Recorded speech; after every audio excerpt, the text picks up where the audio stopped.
Pozdravljeni, dragi otroci, ponovno dobrodošli v mojem knjižnem kotičku. Današnja pravljica bo nekaj posebnega. Namreč deklica Loki zelo rada prisluhne pravljicam. Njena mamica mi je na elektronski naslov moj knjižni koticek afna@gmail.com poslala zelo prijazno sporočilo.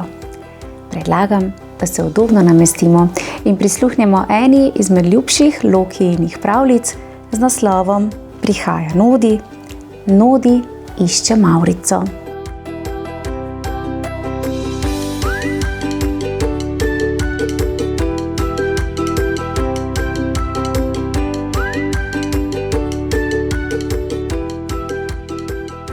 V mestu igrač je bil prav poseben dan. Čarobna Mavrica se je vzpenjala čez nebo nad mestnim trgom. Vsi so bili zelo vznemirjeni. Kako lepo je vzkliknila Medika. Poglejte to rumeno. Mjav, poglejte oranžno, je zamjavkala gospodična Rozika. In to rdečo, je dodal gospod Majavko. Rad imam vse barve, se je smejal Nodi. A saj sploh ni deževalo? Od kod se je potem vzela Mavrica? To je čarobna Mavrica, Nodi, je rekel Uhač. Zato ni treba, da dežuje. Takrat, ko se ji tako zazdi, se sama nenadoma pojavi. In vsi postanejo srečni, je dodala muca Rozika. To vem, kajti pojavlja se že od takrat, ko sem bila še čisto majcena mucka. Ravno takrat pa sta prispela poredna škrata. Srečni, je bil porogljiv Don. Komu mar? Na koncu te Mavrice je velik lonec zlata. In ko ga bova našla, bova midva srečna, je dodal Din, ker bova bogata. Ne bosta, je rekel gospod Pisk, kajti odšla boste na policijsko postajo in to prav ta trenutek. Gospodična Rozika mi pravi, da sta spet zalezovala njene pite. In tako je godrnjava škrata odgnal proč. Nodi je bil zamišljen. Nodi, ga je pocukal medved, gospodič Toni. Ali res misliš, da je ta zgodba o loncu zlata resnična? Pojdi z menoj, gospodič Toni, se je hihital Nodi. Pravkar se mi je utrnila čudovita zamisel. Nodi je z gospodičem Tonijem odšel poiskat mestno letalo. Škrata sta imela prav v zvezi z eno stvarjo. Res bi bilo lepo imeti vse tisto zlato, je rekel gospodič Toni. Zato pa tudi greva na lozo za kladom, prav na konec čarobne Mavrice, je bil navdušen Nodi. Nodi je zapel. Kaj bi kupil, če bi bil bogat, kakor kakšen kralj?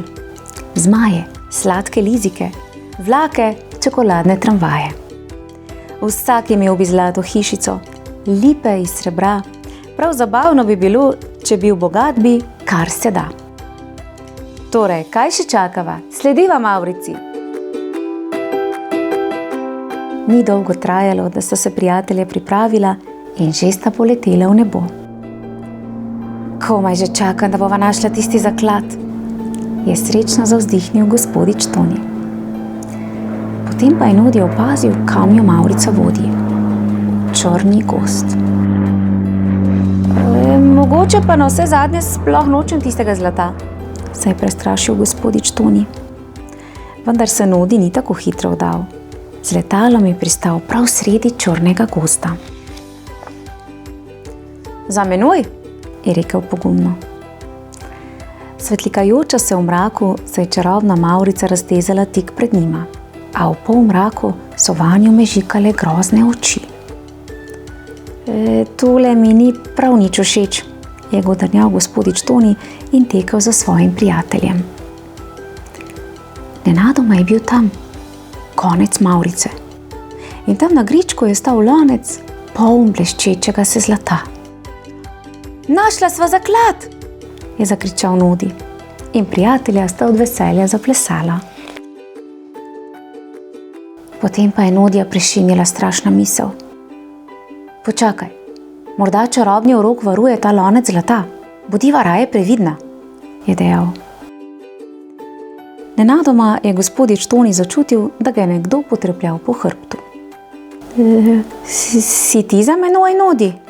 Je zatrepetal. Pa saj vidiš, da sem pred teboj, mu je dejal Nodi. Kako neki bi bil za teboj? Hop! O boge, gospodič Toni, drevesa so naenkrat oživela. Dolga veja ga je zgrabila in ga zagugala po zraku. Spravi me dol, je javkal gospodič Toni. Nodi je skočil, kolikor je mogel visoko in zgrabil za medvedove čevlje. Potem pa je vlekel in vlekel in vlekel. Na pomoč! Je vreščal gospodič Toni, ko je zdrsnil iz oprijema čarobnega drevesa. Nodi in gospodič Toni sta treskoma padla na tla in se vedno znova prekopicavala. Je pihnil Nodi. Tole je bilo pa blizu. A vendar še nista bila rešena. Čarobni urok še ni prenehal. Čarobni vihar je zažvižgal skozi drevesa, jo dvignil in zavrtinčil v zrak. Premetavalo jo je sem in tja, dokler jo veter ni odpihnil nazaj v Nodijevo letalo. Zdaj se pa vdam, je rekel Nodi. Pojdiva domov. Ampak Nodi, zaklad je tik pod nama, ga je opomnil gospodič Toni. Nodi je pokukal iz svojega letala, takrat pa mu je v glavo šinila precej drzna zamisel. Potem pa ga zgrabiva z letalom. Nodi je bil odličen pilot in je letalo zanesljivo vodil, ko je letelo nad črnim gozdom. Bolj in bolj sta se približevala loncu zlata, potem pa sta bila dovolj blizu, da je gospodič Toni lahko vrgal vrv, ki ga je zgrabila za ročaj. Imava zaklad, je glasno kričal Nodi. Potem pa je čarobna mavrica nenadoma izginila. Kam neki je izginila? Je zanimalo gospodiča Tonija.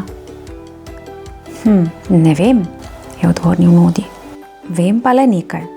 Ko se bova vrnila, bodo v mestu igrač vsi zelo srečni. Vsi so bili prepričani, da sta bila Nodi in gospodič Toni zelo pogumna. Tukaj sta, junaka! Je kriknila gospodična Rozika. Nodi se je ponosno smehljal, Ohač pa se je namrščil. Je mavrica izginila, ko sta iztrgala lonec zlata? Jo je sprašal. Nodi je prikimal. Ojoj, se je prestrašil Ohač. Ta zaklad je bil postavljen tja s čarovnijo. Tako je bilo narejeno mavrično iskrenje. Zdaj ga pa ni več tam in naša čudovita mavrica je izginila za vselej. Stemnilo se je, kot da bi se velik siv oblak zgrnil nad mesto igrač. Vsi so se grozno počutili. O ne, je zasmrkala Medika. Oboževala sem te prekrasne barve. Tudi jaz, je zavzdihnil gospod Majavko. Ne bodite žalostni, je vzkliknil Nodi. Vsakomur od vas kupim sladoled. Jaz hočem samo našo mavrico nazaj, je rekla Medika. Ohač, je zaječal Nodi. Kaj naj storim? Samo eno je, kar lahko storiš, mu je dejal Ohač, ter mu nekaj šepnil na uho. Malo kasneje sta bila Nodi in gospodič Toni spet v letalu. Samo da sta tokrat lonec zlata peljala nazaj v črni gozd. Sekundo zatem, ko se je lonec zlata dotaknil tal, se je čarobna mavrica zaiskrila čez nebo.